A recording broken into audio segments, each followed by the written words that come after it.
جب بندہ عبادت کرتا ہے، ریاضت کرتا ہے، تقوی اختیار کرتا ہے، ذکر و فکر کرتا ہے، تسبیحات کرتا ہے، قرآن کی تلاوت کرتا ہے، تو پھر اس کے اثرات انسان کی شخصیت میں نمودار ہوتے ہیں، تو وہ اپنی طرف اہل ایمان کو کھینچتے ہیں، اہل ایمان کو اپنی طرف کھینچتے ہیں۔ اور جب بندہ صبح سے لے کے شام تک جھوٹ بولتا ہے، دغا بازی کرتا ہے، ماں باپ کی نافرمانی کرتا ہے، بڑوں کی نافرمانی کرتا ہے، گستاخانہ لہجہ ہر وقت اپنا کے رکھتا ہے، تو پھر وہاں نحوست برستی ہے، تو پھر لوگ ان سے دور بھاگتے ہیں، دور بھاگتے ہیں۔ لفظوں کے اثرات، جیسے جیسے آپ زبان سے لفظ استعمال کریں گے، بولیں گے، تو پھر ان الفاظ کے اثرات آپ کی شخصیت پر مرتب ہوں گے۔ حکیم الامت علامہ اقبال سے کسی نے کہا کہ کلام تو اوروں نے بھی لکھا، مگر جو آپ کے کلام میں چاشنی ہے نا، وہ کسی اور کے کلام میں چاشنی نہیں، اس کی وجہ کیا ہے؟ اقبال نے کہا کہ میں نے نبی کریم صلی اللہ علیہ وآلہ وسلم کی ذات بابرکات پہ 1.25 کروڑ مرتبہ درود و سلام پڑھا۔ اس درود پاک کے پڑھنے کی وجہ سے اقبال کے کلام میں شرینی ہے۔ کوئی بندہ درود شریف پڑھے، توبہ استغفار کرے، قرآن مجید کی تلاوت کرے، تو اس کی زبان میں تاثیر پیدا ہو جائے گی۔ تو جو انسان بولتا ہے نا، زبان سے لفظ نکالتا ہے، اس کے اثرات مرتب ہوتے ہیں۔ حضرت ابو الحسن خرقانی رحمۃ اللہ تعالی علیہ ایک بزرگ ہوئے، ابو الحسن خرقانی رحمۃ اللہ تعالی علیہ اپنے مریدوں میں واعظ فرما رہے تھے، اس میں جلالت اللہ کی تاثیرات پہ بیان فرما رہے تھے۔ مجلس میں بہت بڑا فلاسفر ابو علی سینا بھی بیٹھا ہوا تھا۔ اس نے جب اس میں ذات اللہ پہ گفتگو سنی تو مسکرا دیا، ہنس دیا کہ اس کے اثرات کیا ہوں گے؟ بھئی لفظوں کے بھی اثرات ہوتے ہیں۔ ابو علی سینا نے جب یہ دل میں خیال کیا تو اللہ والے دلوں کے جو جاسوس ہوتے ہیں وہ اس کے ارادے کو بھانپ گئے۔ تو حضرت ابو الحسن خرقانی رحمۃ اللہ تعالی علیہ فرمانے لگے، ابو علی کیوں ہنسا ہے تو؟ ابو علی کیوں ہنسا ہے تو؟ کیا ہوا تجھے؟ کیا سوچ رہا ہے؟ حضرت یہ الفاظ کے بھی اثرات انسان کی شخصیت پہ مرتب ہوتے ہیں۔ یہ کیسی آپ نے بات کر دی؟ اللہ والوں کے سمجھانے کے اپنے انداز ہوتے ہیں۔ فرمانے لگے، ابو علی تو ہے ہی گدھا۔ غصہ چڑھ گیا، رنگ لال پیلا ہو گیا، متغیر تبدیل ہو گیا۔ ابو علی سینا جب پریشان ہوا، رنگ بدل گیا چہرے کا کہ مجھے گدھا کہہ دیا، میں اتنا بڑا فلاسفر، مجھے گدھا کہہ دیا۔ تو حضرت ابو الحسن خرقانی رحمۃ اللہ تعالی علیہ فرمانے لگے، ابو علی تجھے میں نے گدھا کہا تو تیرا رنگ بدل گیا، گدھے کے نام میں اتنی تاثیر ہے تو رب کے نام میں کتنی تاثیر ہو گیا؟ گدھے کے نام میں اتنی تاثیر ہے کہ تیرے چہرے کا رنگ بدل گیا، تو بتا رب کے نام میں کتنی تاثیر ہوگی؟ کیوں نہیں وہ دل کی دنیا بدلتی ہوگی جو اللہ کا نام لیتے ہیں؟ جو اللہ کا نام لیتے ہیں کیوں نہیں دل کی دنیا بدلتی ہوگی؟ تو حضرات یہ بات یاد رکھیں کہ الفاظ کی تاثیر بھی ہے اور اعمال کی تاثیر بھی ہے۔ جیسے عمل کرو گے ویسا نکھار آپ کی شخصیت پہ ظاہر ہوگا۔ آپ بند حجرے میں بھی، بند کمرے میں بھی نیکی کریں، کسی کو نہ بتائیں، کسی کو نہ بتائیں، شب زندہ دار بن جائیں، کسی کو نہ بتائیں کہ میں شب زندہ دار ہوں، رات کو اٹھ اٹھ کے سجدے کرتا ہوں، قرآن کی تلاوت کرتا ہوں، ذکر و فکر کرتا ہوں، کسی کو نہ بتائیں، کسی کو نہ بتائیں۔ مگر اللہ تعالیٰ تمہارے چہروں سے زمانے والوں کو بتا دے گا. سیماہم فی وجوہہم من اثر السجود، سجدوں کے اثر جو ہے وہ تمہارے چہروں سے نظر آ جائے. اور تم سجدے نہ کرو، یوں ہی لوگوں کو بتاتے رہو، کبھی بھی وہ مقام نہیں تم پا سکتے. بتاتے رہو میں نے رات کو اٹھ کے سجدے کیے، میں تسبیح کی، ذکر و فکر کیا، یہ کیا وہ کیا، جو مرضی بتاؤ. کبھی بھی تو نہ بھی بتاؤ تو اثر شخصیت پہ مرتب ہوگا. آپ نیکی بند کمرے میں کریں پھر بھی ظاہر ہوگی، آپ بدی بند کمرے میں بھی کریں پھر بھی ظاہر ہوگی. بدی بھی ظاہر ہوگی اور نیکی بھی ظاہر ہوگی، آپ کے وجود میں اس کا اظہار ہوگا. کیونکہ ہر نیک عمل کے اثرات ہوتے ہیں اور ہر بد عمل کے اثرات انسان کی شخصیت پر مرتب ہوتے ہیں. یہ بات ذہن نشین رکھیں. اور جب بندہ نیکی کرتا ہے اس نیکی کی تاثیر انسان کے وجود پہ ظاہر ہوتی ہے، اس کے معاملات پہ ظاہر ہوتی ہے. ایک بزرگ تھے، وہ جنگل میں پھر رہے تھے. رسول پاک فرماتے وہ جنگل میں پھر رہے تھے کہ اچانک بارش کو حکم ہوا کہ پانی برسا. بادلوں سے آواز آئی، پانی برسنا شروع ہو گیا. وہ پانی کے پیچھے پیچھے چل دیا کہ میں دیکھوں وہ کون سا باغ ہے، کس کا باغ ہے جس کے لیے پانی آسمان سے برس رہا ہے اور اس کا نام لے کے برسایا جا رہا ہے. اس باغ میں پہنچے، وہ آگے آدمی انتظار میں تھا کہ پانی آئے، میں اپنے باغ کو پانی دوں. وہ پانی گیا، اس نے اپنے باغ کو پانی دیا. تو وہ جو بزرگ وہاں پہ پھر رہے تھے، جو پانی کے پیچھے پیچھے آ رہے تھے، وہ پوچھنے لگے کون سا عمل کرتے ہو کہ بادلوں سے بھی آواز آ رہی تھی کہ اس کے باغ کو پانی دو، آپ عمل کون سا کرتے ہو؟ اس نے کہا یار یہ ایک راز تھا، اگر راز ہی رہتا تو بہتر، مگر یہ راز اگر افشاں ہو گیا، تیرے تک بات پہنچ گئی، تو چل میں تجھے بتا ہی دیتا ہوں کہ میں کیا عمل کرتا ہوں. میں جب اس باغ کے پھل پکتا ہے تو میں اس پھل کے 3 حصے کرتا ہوں. ایک حصہ غرباء، مساکین، یتاما ان میں تقسیم کر دیتا ہوں، اور ایک حصہ میں اس باغ کی دیکھ بھال کے لیے رکھتا ہوں، اور ایک حصہ میں اپنے اہل و عیال کے لیے رکھتا ہوں. اس کی وجہ سے غیب سے ندا آتی ہے، آسمان سے پانی برستا ہے اور میرے باغ کو پانی لگ جاتا ہے. یہ نیکی کی تاثیر ہے. تو اس لیے میرے بھائی نیکی کرو، خواہ چھوٹی ہو نیکی. بعض اوقات چھوٹی نیکیاں بھی بڑے بڑے کام کر جاتی ہیں. چھوٹی نیکیاں بھی بڑے بڑے کام کر جاتی ہیں بندے کی سمجھ سے اوپر. دیکھو نا، وہ آدمی تھا تو اس نے وہ ایک شاخ لٹک رہی تھی تو وہ توڑ دی کہ لوگوں کی پگڑیاں اس سے الجھ رہی ہیں، تو اللہ تعالیٰ نے اس کے بدلے اس کو جنت عطا فرما دے. راستے میں پتھر پڑا تھا کہ لوگوں کو تکلیف دے رہا ہے، اٹھا دیا، اللہ نے جنت دے دی. وہ کتے کو پانی پلا دیا، اللہ نے جنت دے دی. تو یہ اس کی رحمتیں ہیں. کسی بھی نیکی کو معمولی نہیں سمجھنا، پتہ نہیں کس نیکی پہ اللہ تعالیٰ برکات عطا فرما. آج آپ نے جو مانگنا ہے نا، وہ اللہ سے خیر مانگنی ہے، نیکی کی توفیق مانگنی ہے. جب اس کی توفیق شامل حال ہو جائے تو پھر برکات ہوتی. بشر حافی رحمۃ اللہ تعالیٰ علیہ ایک بزرگ ہوئے ہیں، بشر حافی.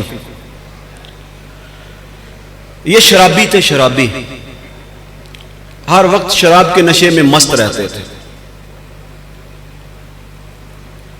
ایک دن یوں گزر رہے تھے کہ راستے میں ایک کاغذ کا ٹکڑا، اس کے اوپر بسم اللہ الرحمن الرحیم لکھا ہوا، وہ زمین پہ پڑا ہوا. جلدی سے اٹھا کے اس کو صاف کیا، صاف کر کے اس کو خوشبو لگائی، لگا کے اوپر رکھ دیا. کہا تیرا مقام یہ نہیں، تیرا مقام وہ ہے. اللہ کے نام کو بلند کیا، اللہ تعالیٰ نے بشر حافی کو بلند کر دی.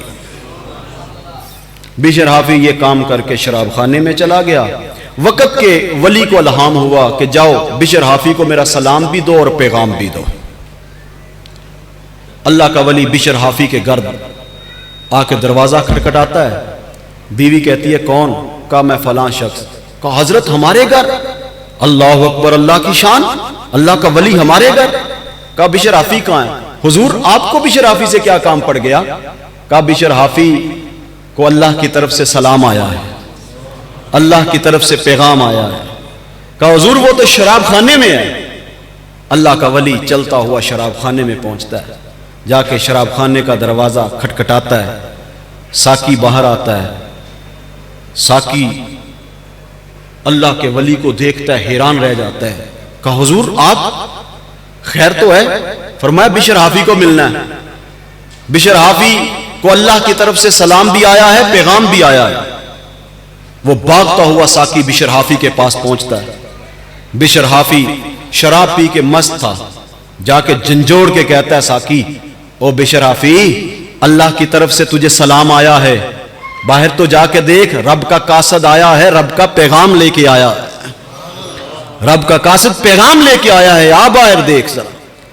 بشر حافی کو جو شراب کا نشہ چڑھا تھا، وہ شراب کا نشہ اتر جاتا ہے، توحید کا نشہ چڑھ جاتا ہے۔ بشر حافی اس وقت ننگے پاؤں تھا، جوتا نہیں پہنا، بھاگتا ہوا اللہ کا سلام لینے باہر جاتا ہے۔ اللہ کے ولی کہتے ہیں بشر حافی اللہ کی طرف سے سلام آیا اور پیغام آیا۔ بشر حافی پھر ساری زندگی جوتا نہیں پہنتے۔ حافی کہتے اس لیے ہیں، ننگے پاؤں والے کو حافی کہتے ہیں، اسی لیے بشر کو بشر حافی کہتے ہیں۔ ساری زندگی پھر اپنے پاؤں میں جوتا نہیں پہنا، پھر ایک ہی کام تھا، گھر اور مسجد، گھر اور مسجد، گھر اور مسجد، بس اور کہیں نہیں جاتے تھے بشر حافی۔ اللہ اکبر کبیرہ۔ تو دیکھو پھر اللہ تعالیٰ نے بشر حافی کو شان کیا عطا فرمائی کہ جس راستے سے بشر حافی گزرتے تھے نا، اس راستے میں کوئی جانور گوبر نہیں کرتا تھا۔ ایک دن بشر حافی رحمت اللہ تعالیٰ علیہ مسجد میں نہ آئے تو ایک آدمی نے دیکھا کہ یوں شور مچا دیا، ایک آدمی نے شور مچا دیا کہ بشر حافی فوت ہو گئے، بشر حافی فوت ہو گئے، لوگ جمع ہو گئے۔ اس نے کہا اللہ کے بندے بشر حافی فوت ہو گئے تو کیسے کہہ سکتا ہے؟ کہا میرے ساتھ چلو ان کے گھر دیکھو جا کے۔ سب گئے بشر حافی کے گھر، جا کے دروازہ کھٹکھٹایا، آواز آئی بشر حافی فوت ہو گئے۔ سب نے پوچھا تجھے کیسے پتا چلا بشر حافی فوت ہو گئے؟ کہا کہ جس راستے سے بشر حافی گزرتے تھے کوئی جانور پیشاب نہیں کرتا تھا، آج میں نے ایک جانور کو بشر حافی کے راستے میں گوبر کرتے ہوئے دیکھا ہے، میں سمجھ گیا اب اس دنیا میں بشر حافی نہیں رہے، اس دنیا سے بشر حافی چلے گئے، اس دنیا میں بشر حافی نہیں رہے۔ اللہ اکبر کبیرہ۔ تو حضرات محترم، اللہ تعالیٰ چھوٹی سی نیکی کو بھی بڑا کر دیتا ہے، بندے کو پتہ نہیں کہاں سے کہاں تک پہنچا دیتا ہے۔ توبہ کرو، استغفار کرو، تسبیحات کرو، ذکر و فکر کرو، تلاوت کرو، دنیا میں رہو یوں جیسے پانی میں کشتی رہتی ہے، اگر کشتی میں پانی آ جائے تو کشتی ڈوب جاتی ہے۔ جب کبھی بھی آپ سے برائی ہو جائے اسی وقت نیکی کیا کرو، کیونکہ نیکیاں گناہوں کو مٹاتی ہیں۔ توبہ کیا کرو، استغفار کیا کرو، کثرت سے حضور کی ذات پہ درود پڑھا کرو، قرآن مجید کی تلاوت کرو، ان کے اثرات انسان کی شخصیت پہ مرتب ہوتے ہیں۔ آج استغفار کرنے کی رات ہے، اللہ سے معافی مانگنے کی رات ہے، اور کثرت کے ساتھ آج استغفار کرنا۔ دوستو مجھے دھوکہ دے سکتے ہو، آپ اپنے آپ کو دھوکہ دے سکتے ہو، اپنے رب کو دھوکہ نہیں دے سکتے۔ یہ نہ ہو کہ نیت میں کچھ ہو اور منہ میں کچھ ہو۔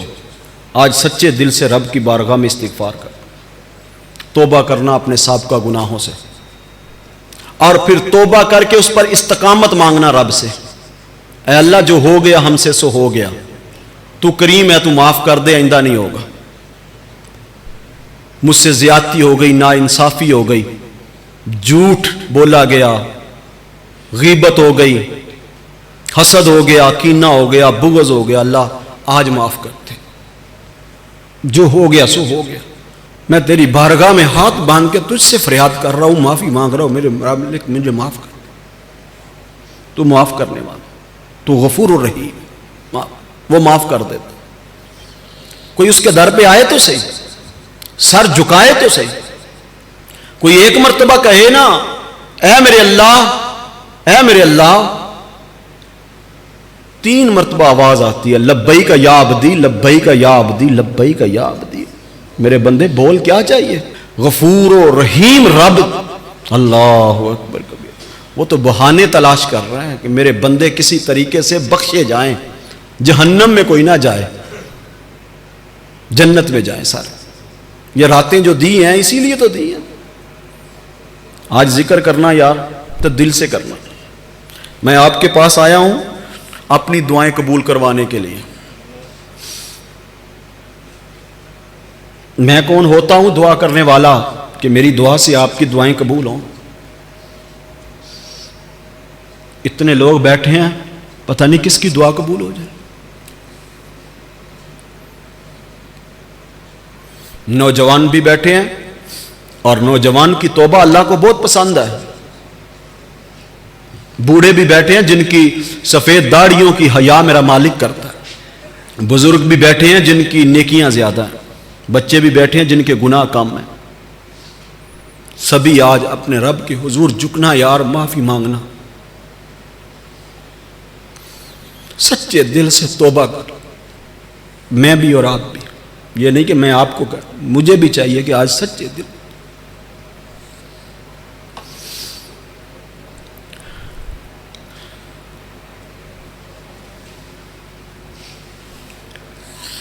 سچے دل سے استغفار کرنا،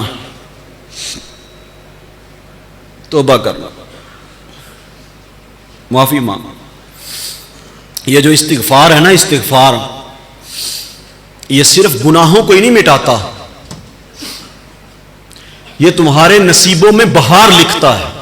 یہ بات حضرت نوح علیہ السلام نے 950 سال اپنی قوم کو کہی ہے۔ لوگوں سنو، لوگوں میری بات سنو، لوگوں میری بات سنو، اے لوگوں میں تمہیں کہہ رہا ہوں اپنے رب سے معافی مانگو۔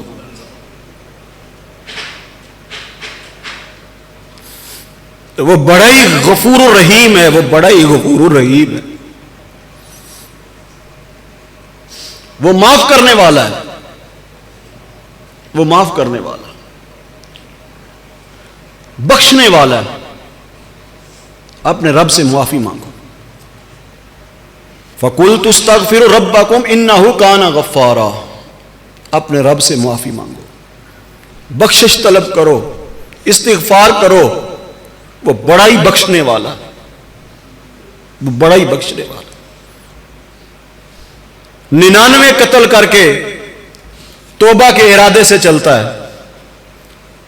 خشک ملا کہتا ہے تیری معافی نہیں ہو سکتی۔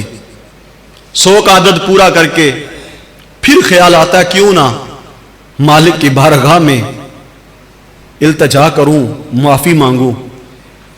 توبہ کی غرض سے چلتا ہے، موت آ جاتی ہے۔ جہنم کے فرشتے لے جانا چاہتے ہیں، جنت کے فرشتے لے جانا چاہتے ہیں۔ جہنم کے فرشتے کہتے ہیں 100 بندے کا قاتل ہے، جنت کے فرشتے کہتے ہیں توبہ کی غرض سے چلا تھا۔ آخر نتیجہ جنت نکلتا۔ آج شب برات کی محفل میں آ کے بیٹھنے والوں پر امید ہو کے بیٹھنا، اس کی بخشش بہانے تلاش کرتی ہے۔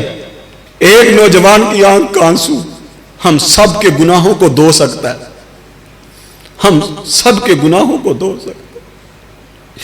40 سال ہو گئے اسیاں کرتے ہوئے، گناہوں کی دلدل میں پھنسے ہوئے۔ آج مالک کی بارگاہ میں التجا کرنی ہے، اللہ ہمیں معاف کر دے، معاف کر دے۔ بوڑھے ہو گئے، داڑھی سفید ہو گئی، سر کے بال چٹے ہو گئے، کمر میں خم آ گیا، ہڈیاں کمبل لگ پئیاں، میرے مالک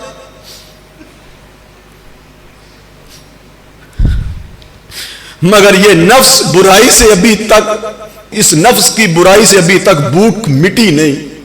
اللہ تو کرم فرما، آج کی رات کا صدقہ تو کرم فرما، آج تقدیر بدل دے،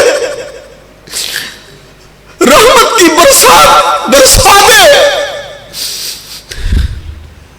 آج تو کرم نوازی فرما۔ تیرے در پہ آ گئے آپ سوال کرنے کے لیے، گزارش کرنے کے لیے، ہاتھ پھیلائے میرے مالک، ہم نہیں باز آ سکتے، آدھی مجرم ہے میرے مالک، آدھی مجرم ہے، گناہوں سے کنارہ ہم سے نہیں ہو سکتا، تو آج کرم فرما۔ ہڈیاں کمبن گوڈے کھڑکن اور گیا لک تیرا، ہجے بھی بدیوں بازنا ہے جیو مرد دلیرا. اے مالک آج تیرے در پہ ہم آئے, معاف کر دے. ایک قطرہ, کسی کی آنکھ کا ایک قطرہ آج 40 سال کے میرے گناہوں کو ہو سکتا ہے وہ کفارہ بن جائے. نوجوانوں جاگ رہے ہو کہ سو رہے ہو؟ نوجوانوں سنو, ایک قطرہ آپ کی آنکھ کا, ایک قطرہ نوجوانوں, ایک قطرہ آپ کی آنکھ کا آج اتنے لوگوں کی زندگی بدل سکتا ہے. آپ کا تسلسل سے استغفار کرنا اتنے لوگوں کی زندگی بدل سکتا ہے. میری مائیں بھی بیٹھی ہیں, میری بہنیں بھی بیٹھی ہیں, وہ پکیزہ باپردہ میری بہنوں, آپ کے بھائی آج معافی مانگنے کے لیے آئے ہیں, آپ کے بیٹے آج رب سے معافی مانگنے کے لیے آئے ہیں, رب سے استغفار کرنے کے لیے آئے ہیں, اپنے گناہوں کی توبہ کرنے کے لیے آئے ہیں. ان سے ہو گئے گناہ, نسان سے انسان پیدا ہوا, بھول گیا. رب کی بارگاہ میں نوجوانوں ہوش سے بیٹھنا. آج یار کوئی بہانہ بناؤ, کوشش کرو ان آنکھوں سے آنسو نکل جائے. لوگ کہتے ہیں پتھر کی آنکھیں, نہیں یار پتھر کی آنکھیں نہیں. اگر پتھر کی آنکھیں ہوتی تو آنسو نکلتے. پانی پتھروں سے نکلتا ہے. رو, ایک قطرہ نکال دو آنکھوں سے آج, اس کے خوف سے مجھ جیسے بوڑھے کی زندگی بدل جائے یار, گناہوں سے معافی مل جائے. پھر جو مانگو گے 100 ملے گا. استغفار کے ذکر میں اللہ نے بڑی برکتیں رکھی. کتنے نوجوانوں کی آنکھوں میں ابھی آنسو آ گئے. وہ ایک بزرگ تھے جو اللہ والے ہوتے ہیں نا, یہ بانٹنے کا مزاج رکھتے ہیں. وہ ایک اللہ والے تھے, وہ ہر کسی سے ادھار لے کے لوگوں کو بانٹتے تھے, کھلاتے تھے, پلاتے تھے. پاس نہیں تھا, ختم ہو گیا, جو ادھار لیا وہ بھی بانٹ دیا. وقت پہ لوگ لینے آ گئے اپنا قرض. بابا جی جو آئے اسی کو بٹھا دیں, بیٹھ جا, جو آئے اسی کو کہے بیٹھ جا, جو آئے اسی کو کہے بیٹھ جا. بڑی مجلس بن گئی. لوگ کہ بابا جی ادھار وہ دینا ہمیں واپس کریں. بابا جی کہنا دیتے ہیں, تھوڑی دیر ٹھہرو. اتنے میں ایک بچہ مرنڈا لے کے آ گیا, ٹافیاں لے کے آ گیا, کوئی چیز لے کے آ گیا, بیچ رہا تھا, وہ مٹھائی بیچ رہا تھا, کچھ بیچ رہا تھا. بابا جی کہنے لگے ادھر لیا بھائی, انہیں سارے نو کھوا دے. اس لڑکے نے کہا یہ تو کام بن گیا بھائی, آنے وقت میں سارا سامان بک گیا. اس نے خوشی سب کو کھلا دیا. بابا جی پیسے کا بیٹھ جا, تو بھی, یہ بھی پیسے لینے والے ہیں, تو بھی بیٹھ جا. وہ بیٹھ گیا. تھوڑی دیر بعد پھر کہنے لگا بابا جی پیسے کہ انہوں نے بھی لینے ہیں, تو بیٹھ جا, جب ان کو دیں گے تجھے بھی دے دیں گے. وہ بچہ پھر کہنے لگا بابا جی پیسے کہ ان کو دینے ہیں, تجھے بھی دے دیں گے. وہ بچہ کہنے لگا بابا جی میری ماں نے تو ان پیسوں سے کھانا پکانا ہے, یہی گھر جائیں گے تو گھر کا راشن آئے گا. بچے نے رونا شروع کر دیا. اتنے میں ایک آدمی آیا اشرفیوں کی تھیلی لے کے, کہا حضور نذرانہ قبول کریں. یہ جو نذرانے کا کنسیپٹ ہے نا, میں اس پہ بھی اگر بات کروں تو لمبی ہو جائے. اقبال نے کہا تھا نا, ہم کو تو میسر نہیں مٹی کا دیا بھی, گر پیر کا بجلی کے چراغوں سے ہے روشن. شہری ہو دیہاتی ہو مسلمان ہے سادہ, مانند بتاں پوجتے ہیں کعبے کے برہمن. نذرانہ نہیں سود ہے پیران حرم کا, ہر خرقہ سالوس کے اندر ہے مہاجن. میراث میں آئی انہیں مسند ارشاد, زاغوں کے تصرف میں عقابوں کے نشیمن. تو میں اس پہ بھی بات کروں تو لمبی بات ہو جائے گی. ہاں جی, نذرانے کا جو کنسیپٹ ہے وہ نذرانے کا کنسیپٹ یہی ہے جو اسلام نے دیا. زکوٰۃ کا کنسیپٹ ہے امیروں سے لو اور غریبوں کو دو. بابا جی نے کہا بیٹھ جا. بچہ رونے لگ پڑا, حضور میں نے تو جو کمایا وہ لے کے جاؤں گا تو ماں کھائے گی, گھر کا راشن اسی سے چلے گا, نظام اسی سے چلے گا. رونے لگ پڑا. اتنے میں ایک بندہ اشرفیوں کی تھیلی لے کے آیا, کہا حضور نذرانہ قبول فرمائیں. بابا جی نے نذرانہ قبول فرما کے ہر بندے کو پوچھا بھائی تیرے کتنے پیسے, تیرے کتنے, سب کو پیسے دے دیے. ایک قرض لینے والا کہنے لگا حضرت اتنی دیر ہو گئی ہم بیٹھے, یہ بابا جی نہ آئے, بچہ آیا تو اس کی وجہ سے سب کو نذرانہ آ گیا اور سب کو مل گیا. یہ کیا ماجرا ہوا؟ بزرگ فرمانے لگے تم میں کوئی رونے والا نہیں تھا.